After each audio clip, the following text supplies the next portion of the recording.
The giant metal doors of the council chamber slid open with a soft hiss. Ambassador He-Jin walked through them, his 6 legs clicking on the polished floor. His bug-like eyes moved left and right as he looked at the other beings already sitting in their places. The chamber was huge. It could hold thousands of creatures from different worlds. Today it was almost full. Something big was happening and everyone knew it. He-Jin took his seat at the speaker's table. As the current council speaker, he had to run this meeting, but he did not like what they were going to talk about today. The reports from the Outer Rim were strange. Very strange. General Somin sat 3 rows back. She was a Sorok, one of the lizard people from the hot worlds near the galaxy's center. Her scales were dark green and her yellow eyes never stopped moving. She had been a soldier for over 200 years. She had seen many battles and won most of them. But the look on her face today was worried. Scholar Wu-Jin floated near the back wall. His crystal body caught the light from the ceiling and made pretty colors on the walls. The silicoids were the galaxy's record keepers. They remembered everything that had ever happened. If Wu-Jin was here, it meant something very old was happening again. Fellow beings of the council, He-Jin said, his voice coming through the speakers in the walls. We are here because of the reports from our scouts in the Outer Rim. 3 weeks ago, our ships found something that should not exist. A hologram appeared in the center of the room. It showed star maps with red dots marking where the strange events had happened. The dots formed a line that went from one side of the galaxy to the other. These are energy readings, He-Jin continued. Very powerful energy readings. The ships that made them are bigger than anything we have ever built. They move faster than our best ships, and we do not know who built them. General Somin stood up. Speaker He-Jin, my scouts tried to follow these ships. Only 2 out of 10 came back. The others just disappeared. No distress calls, no wreckage, nothing. A cold feeling filled the room. The Sorok were the best fighters in the galaxy.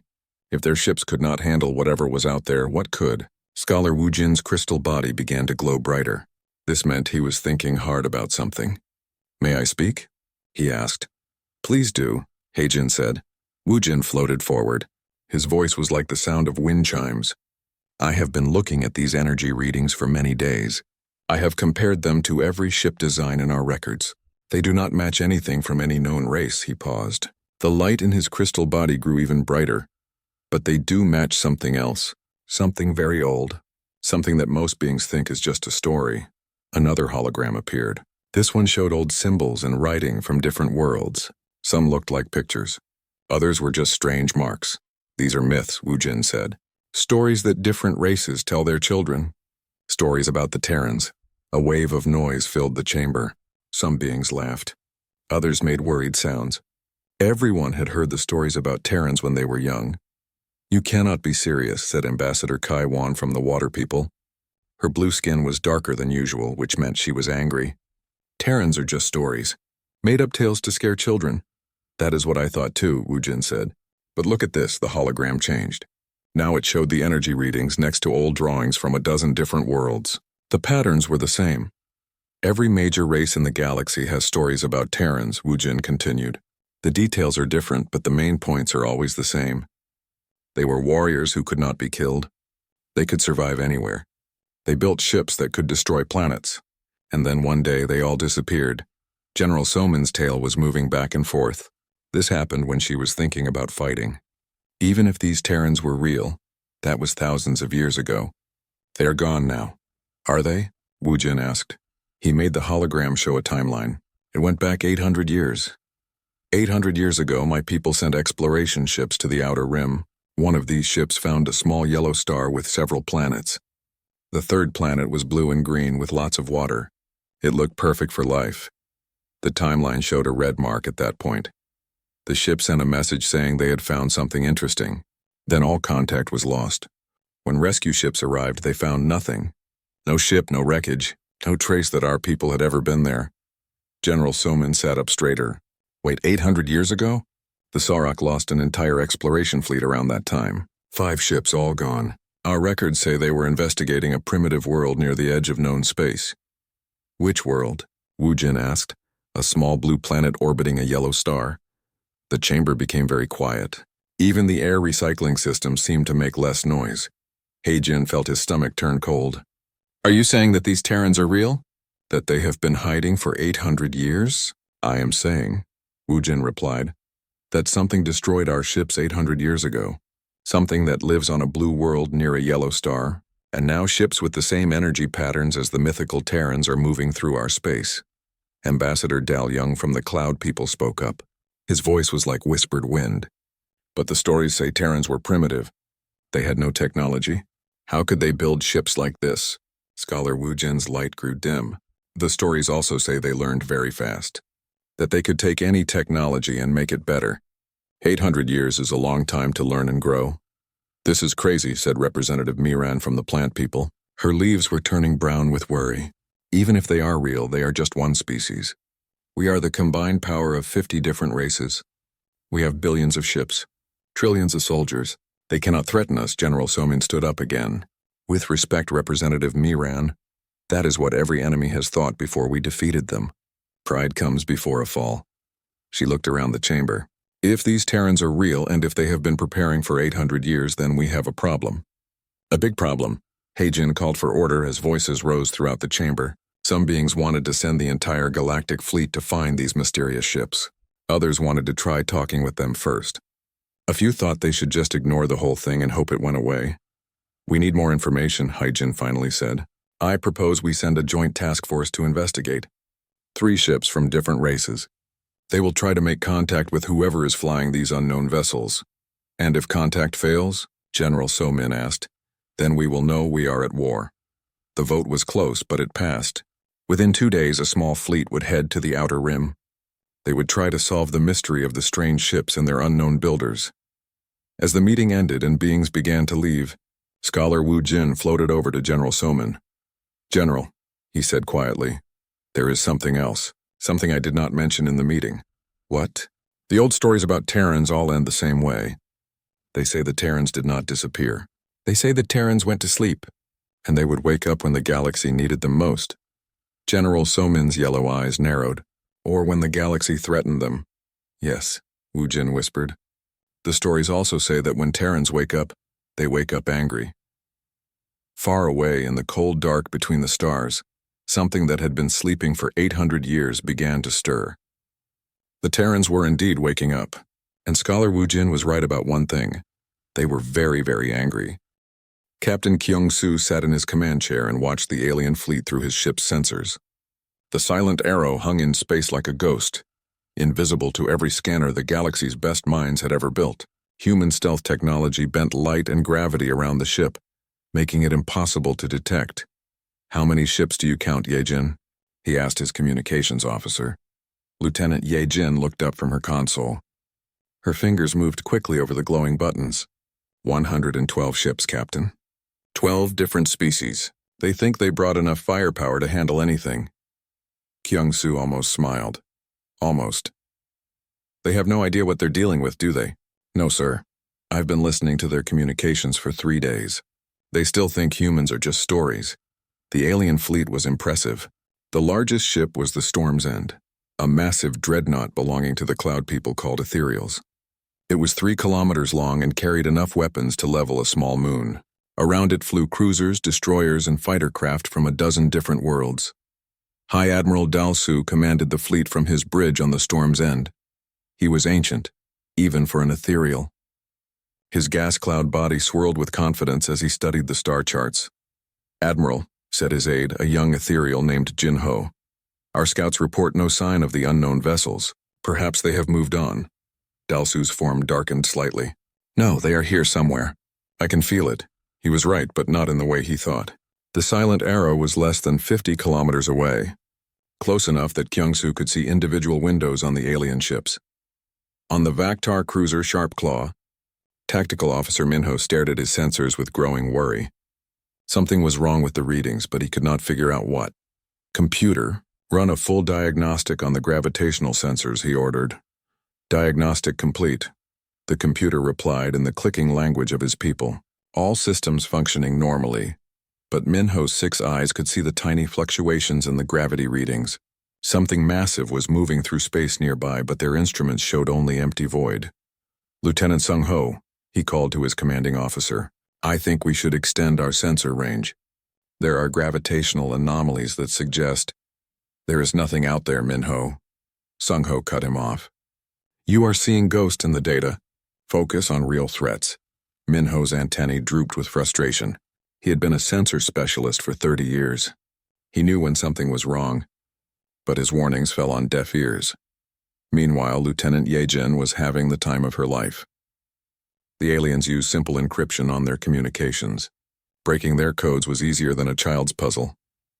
Captain, you need to hear this, she said, putting the audio on the bridge speakers. The voice of General Somin came through clearly. She was talking to her second-in-command on the Sarok battleship Thunderstrike. Still think this is a waste of time. Mythical Terrans, please. Probably just some unknown species with stolen technology. What are your orders if we make contact? Asked her aide. Standard procedure. Demand surrender. If they refuse, we show them the power of the Galactic Defense Force. A few warning shots should make them see reason. Captain Kyung-Soo's expression grew cold. Did you record that? Every word, sir. Good. Command will want to hear how the aliens plan to greet us. Yejin's console beeped softly. Captain, I'm picking up a transmission. From the storm's end. They're trying to hail the unknown ships and put it through. High Admiral Dalsu's voice filled the bridge of the Silent Arrow. It was translated into human language by the ship's computers, unknown vessels. This is High Admiral Dalsu of the Galactic Defense Force. You are in violation of galactic law by operating in this sector without authorization. Identify yourselves immediately and prepare to be boarded for inspection. The message repeated several times in different languages. Each time it sounded more demanding. Kyung-Soo shook his head. 800 years and they're still the same. Arrogant, they assume they own the galaxy. Should we respond, sir? Yejin asked. Not yet. Let them wait. Let them worry. Hours passed. The alien fleet began to spread out, searching for the mysterious ships their scouts had reported. They found nothing because there was nothing for them to find. The human fleet was still days away. On the bridge of the storm's end, High Admiral Dalsu was losing patience. How can an entire fleet just disappear? He demanded. Our scouts reported 12 massive ships heading this direction. Where are they? His navigation officer, Commander Jae Hyun, studied the star charts. Perhaps they detected our approach and fled to another system. Cowards, Dalsu muttered. Probably pirates with modified ships. When we find them, we'll show them what happens to those who challenge galactic authority. Back on the Silent Arrow, Yejin intercepted another conversation. This one was between two silicoid science vessels. The energy readings were definitely artificial, said one crystal being to another, but the signature doesn't match any known propulsion system. Could it be some new form of faster-than-light drive? Unknown, but if it is, it's far more advanced than anything we've developed. Captain Kyung-Soo leaned back in his chair. The aliens were starting to worry. Good, they should be worried. Yejin, how long until our fleet arrives? Admiral Jinwoo's task force will drop out of hyperspace in 67 hours, sir. Perfect timing. By then, these aliens will be jumping at shadows. As if to prove his point, alarms began blaring on several alien ships. Tactical Officer Minho had finally convinced his captain to run a deep scan of the surrounding space. The results were disturbing, Captain. Minho shouted. I'm reading massive gravitational distortions. Something huge is moving through this system. On the Sharp Claws Bridge, Captain Sung-Ho stared at the sensor data in disbelief. That can't be right. Run the scan again. I've run it 12 times, sir. There's definitely something out there. Something bigger than our largest ships. Similar reports began coming in from other vessels. Science ships detected energy signatures that shouldn't exist. Military vessels found gravitational shadows with no visible source. The alien fleet was surrounded by ghosts. High Admiral Dalsu called an emergency meeting of all ship captains. Their faces appeared on his main screen, each showing varying degrees of confusion and concern. Report, he ordered. General Somin spoke first. My sensors show gravitational distortions consistent with large vessels operating cloaking technology. But our best scanners can't penetrate whatever they're using. The silicoids? Dalsu asked. Scholar Wujin's crystalline form appeared on screen. The energy signatures match theoretical calculations for matter-antimatter annihilation drives. But that technology should be impossible to control safely. Could the unknown vessels be using some form of stealth technology? Asked Ambassador Heijin from the diplomatic ship Peacekeeper. If they are, said General Somin, It's beyond anything we've ever encountered. Our detection methods should be able to find any known cloaking system. Dalsu's gas form swirled with frustration. Then we're dealing with technology that doesn't exist. Which means the Terrans really have been spending 800 years learning and growing, interrupted Scholar Wu Jin quietly. The meeting fell silent. Even through their video links, the fear was obvious. On the silent arrow, Captain Kyung-soo watched the alien commanders try to understand what they were facing. It would have been funny if it weren't so pathetic. "Sir," said Yejin, "I'm picking up increased chatter on their military frequencies. They're scared." "They should be," Kyung-soo replied. "But they have no idea how scared they should be." He opened a secure channel to the human fleet. "Admiral Jin Woo, this is Captain Kyung-soo reporting." "Go ahead, Captain," came the reply from far away. "The aliens have assembled a fleet of over 100 ships. They're searching for us but can't detect our presence. Their technology is primitive compared to ours. Current recommendation, proceed with original plan." "Understood. Continue observation. We'll be there soon." "Roger that, sir." Silent arrow out. Kyung-soo closed the channel and looked at his crew. "Ladies and gentlemen, in 2 days we're going to give these aliens the shock of their lives. They think humans are myths. They're about to learn that some myths are real. And some myths bite back," added Yejin with a grin. The alien fleet continued their futile search, unaware that death hung in the void around them, watching their every move. The humans had been waiting 800 years for this moment. They were ready to announce their return to the galaxy, and they planned to make an entrance that would never be forgotten. The first sign that everything had changed was when the stars went out. Not all of them, just 12 points of light that had been shining steadily in the distance. Now they were blocked by something huge, something that shouldn't exist. On the bridge of the storm's end, High Admiral Dalsu stared at his sensors in disbelief. "What am I looking at?" His science officer, Commander Jae-hyun, checked the readings 3 times before answering. 12 objects, sir. Each one is approximately 4 kilometers long. They're bigger than anything we've ever built." The human fleet had arrived. Admiral Jinwoo stood on the bridge of the Indomitable, watching the alien fleet through the main screen. After 800 years of isolation, humanity was about to reintroduce itself to the galaxy. He was a tall man with gray hair and steady eyes. He had fought in the Outer Colony Wars, where humans learned to battle in the cold vacuum of space and the burning radiation of dying stars. "Distance to the alien fleet?" he asked. 500,000 kilometers in closing," replied his navigation officer, Lieutenant Hyojin. "Weapon status? All systems online," reported Captain Subin from her position at the weapons console. "Gravitational cannons charged. Kinetic railguns loaded. Plasma shields at full power." The Indomitable was the pride of the human fleet, 4 kilometers of hardened steel and advanced technology, built in the shipyards of New Terra. It carried enough firepower to crack a moon in half, but it was not alone. Beside it flew the Iron Storm, commanded by Captain Subin's sister, Captain Mi-jung. The Iron Storm was a dedicated battleship, designed for one purpose: destroying enemy fleets. Its hull was covered with weapon ports, each one capable of firing projectiles at speeds that approached the speed of light. The other 10 ships spread out in a formation that humans called the Wolf Pack. Each ship was a predator, designed to hunt and kill in the cold darkness between stars. Engineer Dong Hyun worked frantically at his station on the Iron Storm. The ship's engines were unlike anything the galaxy had ever seen. They used controlled black holes to bend space itself, allowing the massive vessel to move as quickly as a fighter craft. "Captain Mi-jung," he reported, "all systems are operating at peak efficiency. We can sustain maximum combat speed for 6 hours. "Good," Mi-jung replied. "I have a feeling we won't need that long." On the alien flagship, High Admiral Dalsu was trying to understand what he was seeing. The unknown ships didn't look like anything in the galactic database. They were angular and harsh, with none of the flowing curves that most species preferred. They looked like weapons, like tools of war. "Try to establish communication," he ordered. Fleet Admiral Yeon-su of the Silicoids took charge of the communication attempt. Her crystal body pulsed with different colors as she worked. "Unknown vessels. This is Fleet Admiral Yeon-su of the Galactic Defense Force. Please identify yourselves and state your intentions in this sector." The message went out in 17 different languages. For several minutes, there was no response. Then the reply came. "This is Admiral Jinwoo of the Terran Colonial Defense Force," the voice said in perfect galactic standard language. "We are the people you call Terrans. We have returned to galactic space. You will stand down and withdraw immediately." Silence filled every bridge in the alien fleet. The mythical Terrans were real. They were here, and they were giving orders.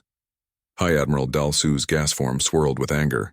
"Terran or not, this is galactic space. You have no authority here. Surrender your vessels for inspection or we will be forced to use military action." On the bridge of the Indomitable, Admiral Jinwoo's expression didn't change. He had expected this. The galaxy hadn't changed much in 800 years. They still thought they owned everything. "Engineer Dong Hyun," he said into his communicator, speaking to the engineering teams on all 12 ships, "demonstrate our point defense systems." "Yes, sir." The alien fleet launched warning shots. Bright blue plasma bolts streaked across space toward the human vessels. Each shot carried enough energy to vaporize a city block. The plasma bolts hit the human ships and simply disappeared. "What just happened?" General Somin demanded from her ship. Her science officer checked the readings twice before responding. "The enemy vessels absorbed our plasma fire, ma'am. Our weapons had no effect at all. That's impossible." But it wasn't impossible. Human plasma shields didn't just deflect energy weapons. They absorbed the energy and fed it into the ship's power systems. Every shot the aliens fired just made the human ship stronger. Admiral Jinwoo opened a channel to the alien fleet. "That was your warning shot. This is ours." The Iron Storm fired a single projectile from its main railgun. The projectile was a piece of dense metal the size of a human fist. It was accelerated to 90% of light speed. The projectile passed through the alien formation without hitting any ships. It wasn't meant to hit them. It was meant to show them what human weapons could do. The projectile struck an asteroid 3 million kilometers away. The asteroid, which had been the size of a small mountain, simply ceased to exist. The energy release lit up every sensor in the system. On the bridge of the storm's end, High Admiral Dalsu felt something he had never experienced before. "Fear. Analysis," he whispered. The projectile was moving at 91% of light speed, his science officer reported. The kinetic energy at impact was equivalent to a nova bomb.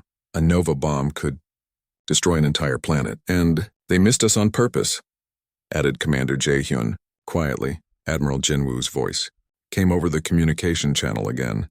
"You have 1 minute to begin your withdrawal. If you do not comply, we will consider it an act of war."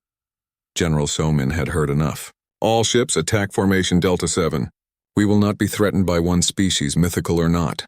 The Sorok battleship Thunderstrike opened fire with its full arsenal. Plasma cannons, particle beams, and fusion missiles streaked toward the human fleet. Captain Mi-jung watched the incoming fire from her command chair. "Point defense systems, engage." The Iron Storm's defensive weapons came online. Laser arrays swept across space, destroying incoming missiles before they could reach their target. Energy fields deflected particle beams. The ship's shields absorbed everything else. "Return fire," Mi-jung ordered. The Iron Storm unleashed hell. Gravitational cannons fired bursts of distorted space-time that crushed enemy ships like tin cans. Plasma projectors launched streams of contained stellar fire. Kinetic weapons hurled projectiles that moved too fast for alien targeting systems to track. The Sorok battleship Thunderstrike was hit by 3 gravitational pulses and a plasma stream. Its shields collapsed instantly. Its armor melted like butter. In less than 10 seconds, a ship that had ruled battlefields for 2 centuries was reduced to glowing scrap metal. "By the ancient stars," whispered Scholar Wu Jin from his science vessel. "They destroyed the Thunderstrike in one attack." The other human ships joined the battle. The Indomitable fired a spread of kinetic projectiles that tore through a formation of Vaktar cruisers. The destroyer Phantom Strike used its speed to dart between enemy ships, firing at point-blank range. But it was the humans' coordination that truly terrified the aliens. Every human ship moved as if it was part of a single organism. They shared targeting data instantly. They supported each other without needing orders. They fought like a pack of wolves, bringing down much larger prey. Strategic AI Mi-young processed the battle data from her quantum processors aboard the Indomitable. She calculated enemy movement patterns, predicted their tactics, and shared her analysis with every human ship in real time. "Enemy formation is collapsing," she reported to Admiral Jinwoo. Recommend pursuit pattern Gamma 3 to prevent regrouping. Execute it, Jinwoo ordered. The human ships moved like dancers, flowing around the alien fleet and striking at their weakest points. Every attack was perfectly timed. Every movement had a purpose. In 15 minutes it was over. The alien fleet's survivors limped away in full retreat. Of their original 112 ships, only 37 remained functional. The rest were either destroyed or floating dead in space. The human fleet had taken no casualties at all. On the bridge of the Storm's End, High Admiral Dalsu stared at the tactical display in shock. His magnificent fleet had been crushed by 12 ships. 12 ships belonging to a species that the galaxy thought was extinct. "Get me the Council," he whispered. "Emergency priority. What should I tell them?" asked his communications officer. Dalsu looked at the human ships hanging in space like dark angels of death.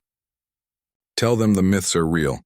Tell them the Terrans have returned. And tell them," he paused, his gas form trembling, "tell them we are no longer the masters of this galaxy." Admiral Jinwoo watched the surviving alien ships flee into hyperspace. The first battle of humanity's return was over. Soon word would spread throughout the galaxy that the Terrans were real, that they were powerful, and that they were not the primitive species the myths described. "Set course for the galactic core," he ordered. "It's time to pay a visit to the Council." The human fleet turned toward the heart of galactic civilization. After 800 years of isolation, humanity was coming home, and they were bringing enough firepower to reshape the galaxy. The news of the battle spread through the galaxy like wildfire. Within hours, every major world knew that the mythical Terrans were real, and that they had just destroyed most of the Galactic Defense Force with only 12 ships. Panic set in quickly. On the Vaktar homeworld, Supreme Commander Boram called an emergency meeting of the Military Council. Her compound eyes looked at the holographic display showing the battle's aftermath. "How is this possible?" she asked. "The reports say our weapons couldn't even scratch their ships." General Jae-sung, one of her top advisors, studied the tactical data. "Their technology is beyond anything we understand. Our plasma weapons were absorbed by their shields. Our kinetic weapons bounced off their armor. And their return fire?" He paused. "They destroyed the Thunderstrike in seconds." Commander Hyunwoo, the youngest member of the council, raised his hand. "What about their tactics? How did they coordinate so perfectly?" "That's the most disturbing part," Jae-sung replied. "They moved like a single entity. No delays in communication. No confusion. It was as if all 12 ships shared the same mind." Meanwhile, in the deep core systems, the Galactic Council was in emergency session. The great chamber that had seemed so impressive just days ago now felt small and frightened. Ambassador Haejin stood at the speaker's podium, but his usual confidence was gone. "The report from High Admiral Dalsu is confirmed. The Terrans are real. They are technologically superior to anything we possess, and they are moving toward the galactic core." "How many ships do they have?" asked Representative Miran from the plant people. "We don't know," Haejin admitted. "Intelligence suggests there could be hundreds. Maybe thousands." Scholar Woojin floated near the center of the chamber. His crystal body was dim with worry. "I have been studying our historical records. Every mention of Terrans says the same thing. They are adaptable beyond measure. They learn from every encounter. They turn their enemies' strengths into weaknesses." "What do you recommend?" asked Chancellor Youngsu. "Prepare for war," General Soman said from her seat. Her scales were dark with anger. "They destroyed our fleet without warning. They are obviously hostile." "Or," said Woojin quietly, "they are responding to 800 years of being treated as threats and myths." The chamber erupted in argument. Some wanted to fight. Others wanted to negotiate. A few suggested fleeing to other galaxies entirely. But while the politicians argued, the human fleet was already moving. Commander Jae-sung stood in the tactical center of the Indomitable, watching the star maps update in real time. The ship's AI, Mi-young, processed information from scouts throughout the galaxy. "Admiral," he reported to Jinwoo, "we're detecting massive fleet movements. The Saurok are mobilizing their home defense fleets. The Vaktar are pulling ships back from their frontier territories. Even the peaceful Silicoids are arming their science vessels." Admiral Jinwoo studied the display. "They're going to make a stand at the Nexus system. Should we avoid it?" asked Captain Hyunwoo from the bridge of the destroyer Phantom Strike. No, Jinwoo replied. It's time they learned what humans are capable of when we're properly motivated. The Nexus system was the gateway to the galactic core. Any fleet wanting to reach the inner worlds had to pass through it. The aliens had chosen their battleground well. General Boram commanded the combined alien fleet from her flagship, the massive carrier Swarm Queen. Around her floated 300 ships from 7 different species. It was the largest military force the galaxy had ever assembled. Tactical report, she ordered. Commander Jae-sung looked up from his displays. Enemy fleet detected at the edge of the system. 12 ships, same configuration as before. 12 ships against 300, Boram said. Those odds should be enough. But as she watched the human ships approach, doubt crept into her mind. The Terrans had destroyed over 70 ships without taking a single casualty. What made her think this time would be different? All ships, battle formation Omega, she ordered. Concentrate fire on their flagship. The alien fleet spread out in a massive sphere around the human ships. Every weapon in the combined fleet locked onto the Indomitable. Fire at will, Boram commanded. 300 ships opened fire at once. The space between the fleets became a river of energy and explosives. Plasma bolts, particle beams, fusion missiles, and exotic weapons that bent reality itself all streaked toward the human vessels. None of them connected. The human ships moved like ghosts through the barrage. They twisted and turned through space with impossible grace, dodging attacks that should have been unavoidable. When weapons did get close, the ship's defenses dealt with them easily. How are they moving like that? General Boram demanded. Commander Jae-sung checked his sensors. Ma'am, their acceleration rates are impossible. They're pulling maneuvers that should turn their crews into paste. What he didn't know was that human crews were protected by gravitational fields that canceled out acceleration forces. They could turn their ships at full speed without feeling the slightest discomfort. The Phantom Strike, commanded by Captain Hyunwoo, demonstrated human tactics perfectly. Instead of staying at long range like most spaceship battles, it accelerated directly toward the alien fleet. What is it doing? Boram asked. It's ramming speed, ma'am. But the Phantom Strike didn't ram anyone. Instead, it passed through the alien formation like a deadly arrow, firing its weapons at point-blank range. Vaktar cruisers exploded as kinetic rounds tore through their hulls. Zorok destroyers dissolved under plasma streams. The human ship was too fast and too agile for the aliens to target. Impossible, whispered Boram. Nothing can move that fast in combat. Captain Hyunwoo proved her wrong. His ship completed its pass through the enemy formation, spun around with impossible speed, and made another attack run from a different angle. Meanwhile, the other human ships demonstrated their own specialties. The Iron Storm used its gravitational weapons to create space-time distortions that crushed multiple ships at once. The Indomitable fired spreads of kinetic projectiles that acted like a giant shotgun, destroying dozens of smaller vessels with each salvo. But it was the human Marines that truly terrified the aliens. When the Phantom Strike crippled the Vaktar battleship Razor Edge, human boarding pods launched from its hull. The pods cut through the alien ship's armor like it was paper and disgorged their contents into the ship's corridors. Commander. Jae-sung watched in horror as his sensors showed the human Marines moving through the Razor Edge. They fought in zero gravity as easily as on solid ground. They operated in radiation levels that would kill most species instantly, and they advanced through the ship with mechanical precision. Boarding parties to the Razor Edge, Boram ordered. Support our allies. Vaktar soldiers rushed to help their comrades, but it was too late. The human Marines had already reached the ship's bridge. In 15 minutes, the Razor Edge was under human control. How many Marines were in those boarding pods? Boram asked. Sensor readings suggest 12, ma'am. 12 Marines captured a ship with a crew of 3,000. It appears so, ma'am. Strategic AI Mi Young processed the battle data from her quantum cores. She identified the alien fleet's command structure, analyzed their communication patterns, and predicted their next moves with perfect accuracy. Admiral, she reported to Jinwoo, enemy morale is collapsing. Recommend targeting their command ship to accelerate surrender. Do it, Jinwoo ordered.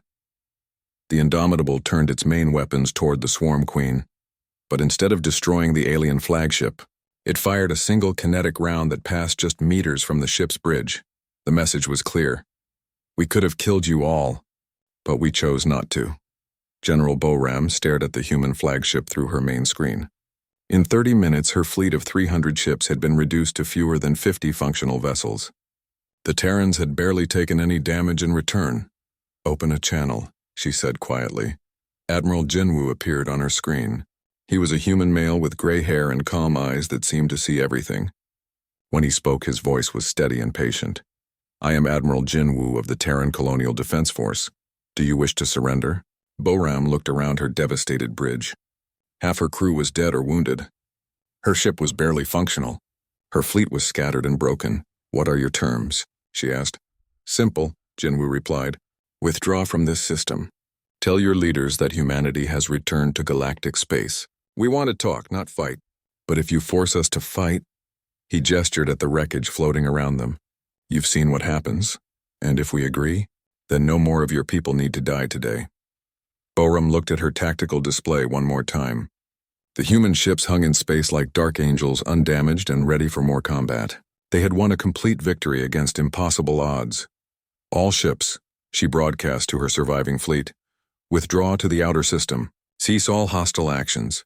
The surviving alien ships limped away from the battlefield. Behind them, the human fleet maintained their formation, watching but not pursuing. Admiral Jinwoo opened a channel to all human ships. "Well done, everyone. Phase 2 is complete. Now we wait for the politicians to make contact."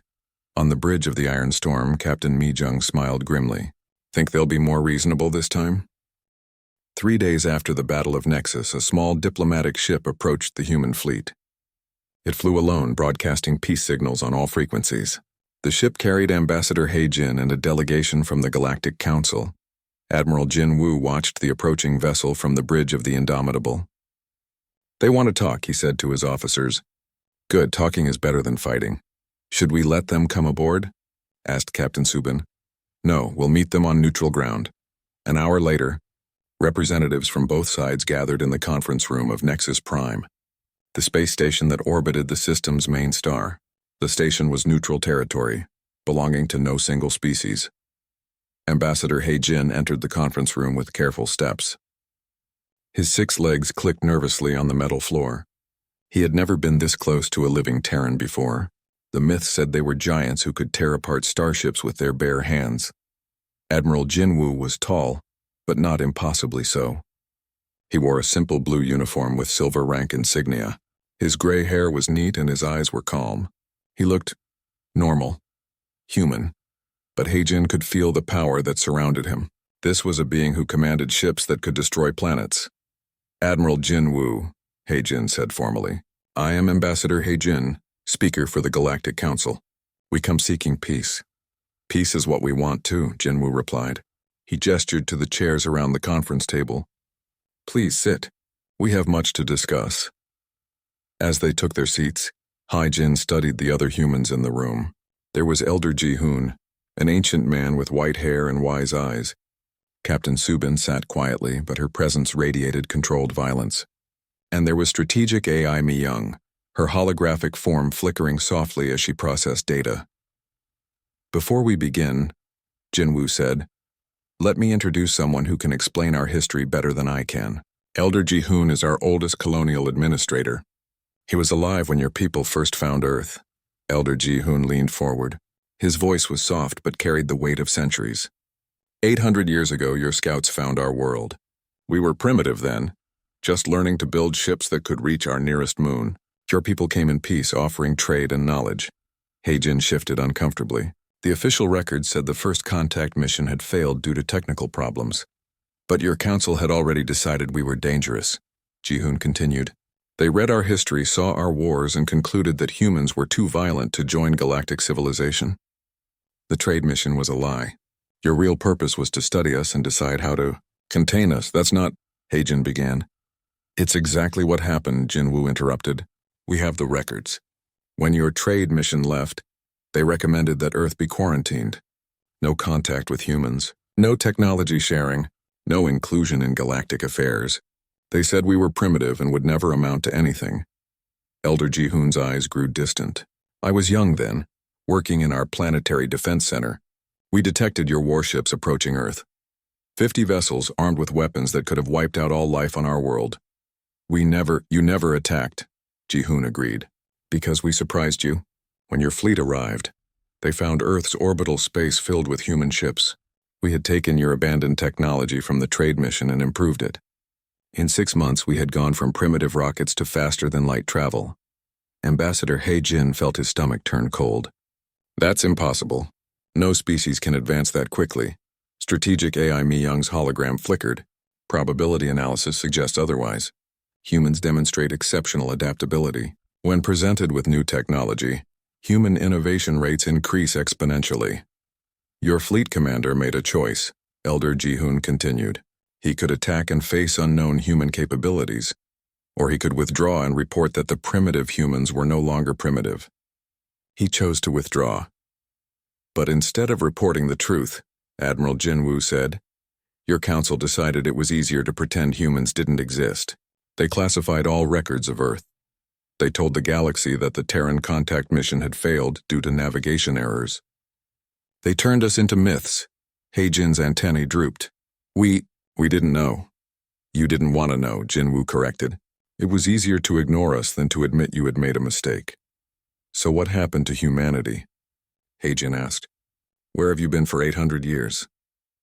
Elder Ji-hoon smiled, but it wasn't a pleasant expression. We learned, we grew, we spread to other worlds, and we prepared for the day when the galaxy would need us, or threaten us again. How many worlds do you control now? He-jin asked quietly. 47 colonies, Admiral Jin-woo replied. Over 20 billion humans. And technology that makes your best ships look like toys. The silence that followed was heavy with implications. 20 billion humans with technology that could destroy galactic civilization. The Council's worst nightmare had come true. What do you want from us? He-jin asked. Recognition, Jin-woo said simply. A place in galactic affairs. Trade agreements. Mutual defense pacts. The same things any species wants. And if we refuse? Admiral Jin-woo's expression didn't change, but the temperature in the room seemed to drop. Then you'll learn why the old myths called us monsters. Captain Subin leaned forward. Admiral, if I may. Jin-woo nodded. Ambassador, your fleets tried to stop us twice. How did that work out? He-jin remembered the reports. Over 400 alien ships destroyed, thousands of crew members dead, and not a single human casualty. You could conquer the galaxy, He-jin said. Why are you offering to negotiate? Because, Elder Ji-hoon replied, conquest is what the old humans might have done. We've learned better. We prefer cooperation to domination. But make no mistake, we will defend ourselves if threatened. Strategic AI Mi-young projected a holographic display showing human territory. Current human space encompasses 47 star systems. Industrial capacity exceeds combined galactic output by factor of 3.7. Military capabilities. The display showed ship numbers. Classified. Ambassador He-jin stared at the numbers. Human industrial output exceeded the entire galaxy's production. How was that possible? Automated manufacturing, Admiral Jin-woo explained. AI-controlled factories. Self-replicating construction systems. 800 years of uninterrupted development. He paused. We've had a lot of time to think about efficiency. The Council will need guarantees, He-jin said desperately. Assurances that humanity won't use its power to dominate other species. Fair enough, Jin-woo replied. We propose a treaty. Mutual recognition. Trade agreements.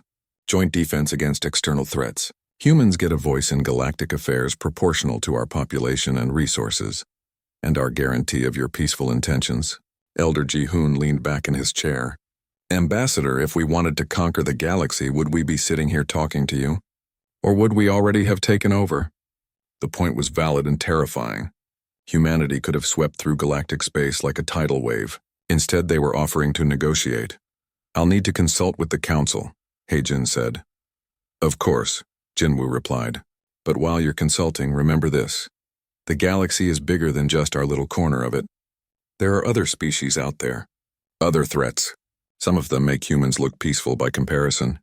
What do you mean? Strategic AI Mi-young's display changed, showing long-range sensor data. Deep space monitoring has detected signs of expansion from extragalactic sources. Estimated time until contact, 50 to 75 years. We're going to need all the allies we can get, Admiral Jin-woo said quietly. 3 weeks later, the Galactic Council convened to vote on the Terra Accords. The debate was fierce, but the outcome was inevitable. Humanity held all the cards. Chancellor Young-Soo read the final agreement aloud. The Galactic Council hereby recognizes the Terran Colonial Union as a sovereign power with full rights and privileges. Humanity shall have representation in the Council proportional to its population and territorial holdings. The vote was unanimous, not because everyone agreed, but because no one dared to disagree. After the signing ceremony, Ambassador He-jin approached Admiral Jin-woo privately. "Was this all planned?" he asked. "The battles, the negotiations, everything?" Jin-woo considered the question. "We hoped for peace, but we prepared for war. We've learned that hope is not a strategy, and the threats from outside the galaxy, real enough. There are things in the dark between galaxies that make our little conflicts look like children's games." Jin-woo looked out at the stars through the station's viewing ports. Humanity spent 800 years learning to survive on a world that tried to kill us every day. We learned to adapt, to fight, to never give up. Those lessons are about to become very valuable. 6 months later, the first human ambassador took her seat in the Galactic Council. Chancellor Young-Soo looked around the chamber at representatives from 50 different species, including the humans who had once been myths. The Council recognizes Ambassador Yeren of the Terran Colonial Union. Ambassador Yeren stood. She was young by human standards, but her eyes held the steady confidence that seemed to mark all humans. "Thank you, Chancellor. Humanity is honored to join this council. We bring with us our knowledge, our resources, and our commitment to galactic peace."